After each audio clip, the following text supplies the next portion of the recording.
Merci Madame la Présidente. Comme vous l'entendez, nous avons des inquiétudes à la fois fondées, bien sûr, sur l'enveloppe, mais aussi sur les critères. Alors, moi, je me suis penchée sur les objectifs et les jalons, et je vous invite, chers collègues, à prendre connaissance de l'annexe 1. Je vais donner quelques exemples. J'ai compté 22 domaines d'intervention désormais.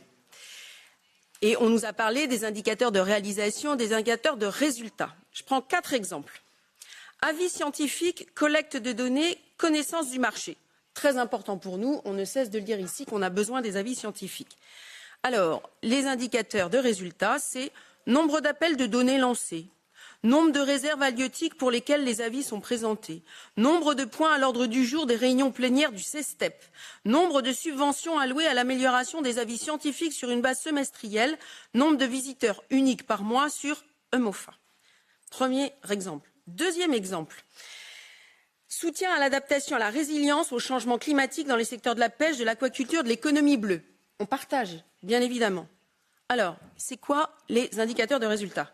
Nombre d'actions contribuant à l'adaptation au changement climatique, valeur des actifs ou des populations bénéficiant des mesures de résilience au changement climatique. Bonjour pour aller prouver que vous êtes éligible. Je prends un autre exemple. Indemnisation en cas d'événements externes, environnementaux, climatiques, de santé publique, de marché imprévus. Très important. On le vit actuellement avec la flambée du prix du gasoil. Ou, on en parlait ce matin, la prédation. Alors là, les critères de réalisation, c'est nombre d'emplois maintenus par genre, nombre d'entreprises maintenues. Expliquez-moi le rapport. Je prends un dernier exemple. Il est beaucoup plus grave. Il y a une ligne qui s'appelle arrêt définitif des activités de pêche. Arrêt définitif des activités de pêche. Ça veut dire que la Commission compte continuer à arrêter définitivement des activités de pêche. Donc ça, c'est très grave. Et les critères de résultat, capacité des navires retirés, nombre de personnes bénéficiaires, en gros des chômeurs, nombre de navires démolis.